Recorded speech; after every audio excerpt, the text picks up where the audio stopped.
உங்களுடைய இந்த பொன்னான நேரத்துக்காக நன்றி. நம்ம இன்னைக்கு பார்க்க போகிறது கர்நாடகா ஸ்டைலில் செய்யக்கூடிய ஒரு சூப்பரான கத்திரிக்காய் புளிக்குழம்பு தான் பார்க்க போகிறோம். வாங்க எப்படி செய்கிறதுன்னு பார்க்கலாம்.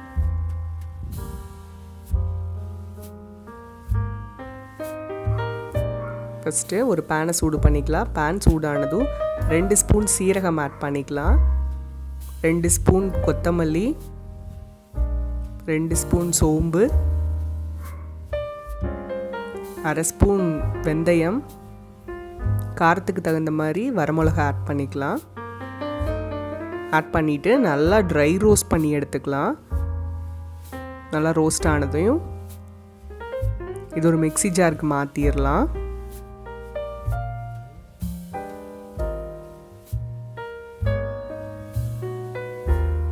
மாற்றிட்டு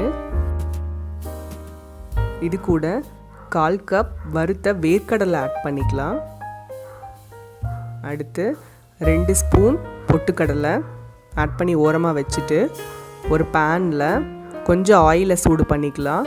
ஆயில் சூடானதும் 1 கப் சின்ன வெங்காயம்,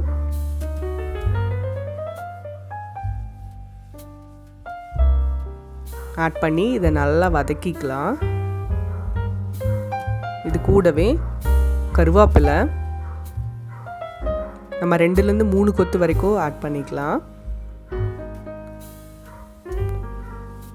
சேர்த்துட்டு 4 பூண்டு, ஒரு சின்ன துண்டு இஞ்சி சேர்த்து நல்லா கலர் சேஞ்ச் ஆக வரைக்கும் வதக்கிக்கலாம்.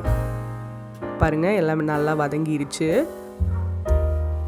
இதை நம்ம ஆல்ரெடி ட்ரை ரோஸ்ட் பண்ணினது கூட இதையும் மிக்ஸி ஜாரில் ஆட் பண்ணிக்கலாம். ஆட் பண்ணிவிட்டு 1/2 மூடி தேங்காய் உள்ள ஆட் பண்ணி கொஞ்சமாக தண்ணி சேர்த்துக்கலாம்.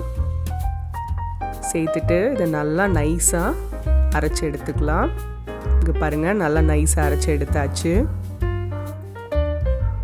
அடுத்து பிஞ்சு கத்திரிக்காயை எடுத்துக்குங்க. எடுத்துட்டு இந்த மாதிரி 4ஆக கட் பண்ணிக்கலாம். கட் பண்ணி தண்ணிக்குள்ளே போட்டு வச்சுக்கலாம். அடுத்து ஒரு பாத்திரத்தை சூடு பண்ணிக்கலாம். சூடானதும் 2லேருந்து 3 ஸ்பூன் வரைக்கும் எண்ணெய் விட்டுக்கலாம். எண்ணெய் சூடானதும் கொஞ்சமாக வெந்தயம் சேர்த்துக்கலாம், கொஞ்சம் சீரகம், 2 நல்லா பொரிஞ்சதும் கருவேப்பிலை, அடுத்து ஒரு காஞ்ச மிளகாய் ஆட் பண்ணிவிட்டு நம்ம கட் பண்ணி வச்சுருக்கிற கத்திரிக்காய் எல்லாமே உள்ளே சேர்த்துக்கலாம். சேர்த்துட்டு ஒன்ஸ் நல்லா கலந்து விட்டுட்டு நம்ம அரைச்சி வச்சுருக்கிற பேஸ்ட்டை உள்ளே சேர்த்துடலாம்.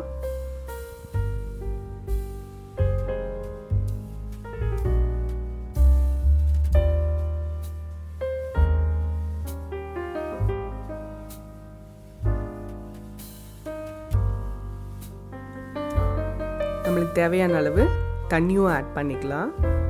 நம்ம நல்லா கெட்டியாக வேணும் அப்படின்னா தண்ணி கம்மியாக ஆட் பண்ணால் போதும். அடுத்து கொஞ்சமாக மஞ்சத்தூள்,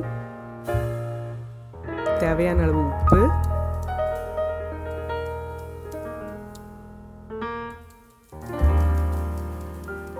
சேர்த்துட்டு நல்லா கலந்து விட்டுறலாம்.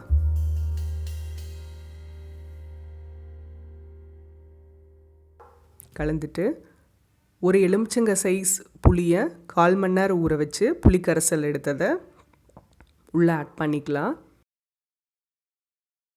இதையும் நல்லா கலந்து விட்டுட்டு மூடி வச்சு வேக வைக்கலாம். அப்பப்போ ஓப்பன் பண்ணி கிளறி விட்டுக்கலாம், அடி பிடிக்காமல் இருக்கிறதுக்கு. கத்திரிக்காய் நல்லா வெந்ததும் நம்ம ஸ்டவ் ஆஃப் பண்ணிடலாம்.